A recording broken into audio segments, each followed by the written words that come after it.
Masalah jembatan belakang ini tidak main-main. Sudah berlangsung beberapa hari. Memang tidak begitu kuat dari awal. Kali ini, kembali retak langsung di tengah. Jejak las di tempat retak jelas terlihat. Bahkan pelat baja yang diperkuat di atasnya putus. Baru diperbaiki 2 bulan yang lalu. Seharusnya ada garansi selama 3 bulan. Sekarang ini jadi susah. Wajah mekanik sudah dipukul sampai bersuara. Untuk membalikkan keadaan. Mekanik kali ini sungguh menggunakan keahlian terbaiknya. Namun kondisi tempat perbaikan terbatas. Tidak ada mesin hidrolik yang layak. Mereka berencana menggunakan dongkrak dan rantai besi. Untuk memampatkan jembatan belakang yang rusak. Agar kembali ke posisi semula. Kemudian dipanaskan dengan api gas asetilen. Bagian sambungan bawah jembatan belakang. Tujuannya untuk membuat pelat baja di sana menjadi sedikit lunak. Dengan tekanan konstan seperti itu, retak akan perlahan-lahan menyusut. Sambil memijat, mekanik, bagian yang putus segera terhubung kembali. Untuk memudahkan perbaikan selanjutnya, mereka melakukan titik las untuk memperbaiki posisinya. Karena mungkin masih perlu disesuaikan. Jadi kali ini pengelasan tidak dilakukan terlalu mendalam. Hanya sekadar memperbaiki secara sederhana. Setelah terkawat, sudah bisa dilepas. Dongkrak dan rantai. Kemudian menggunakan jarum untuk memeriksa diferensial. Saat memeriksa, diferensial harus diputar. Perhatikan apakah jarumnya bergerak. Untuk menilai kondisi diferensial. Setelah dipastikan tidak ada masalah, mekanik bisa mulai melakukan. Pengelasan yang mendalam pun dilakukan. Karena garansi perbaikan kali ini,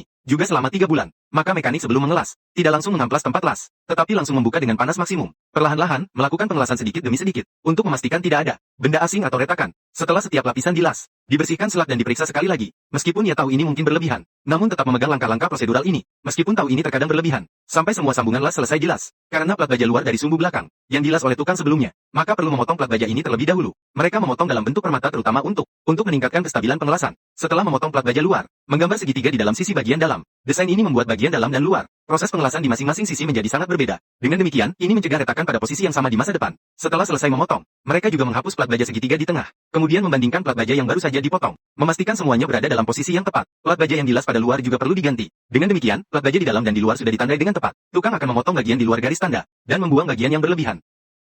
Pada plat baja yang telah dipotong, masih ada banyak bekas karat.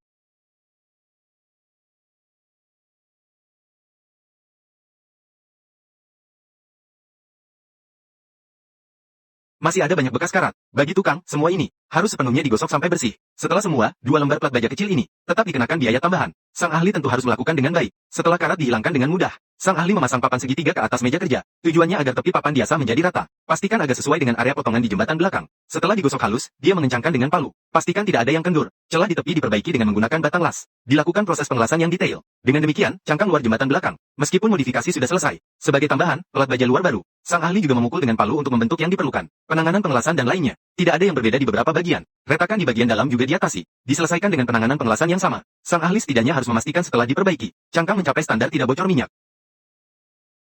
Agar seluruh jembatan belakang terlihat seperti baru, sang ahli dengan sengaja pada area perbaikan disemprot dengan cat hitam. Dia sangat memperhatikan detail dalam mengejar hasil kerja yang sempurna. Hanya setelah puas sendiri baru bersedia mengembalikan konten belakang kepada pemilik mobil. Tentu saja dengan plot yang begitu menarik.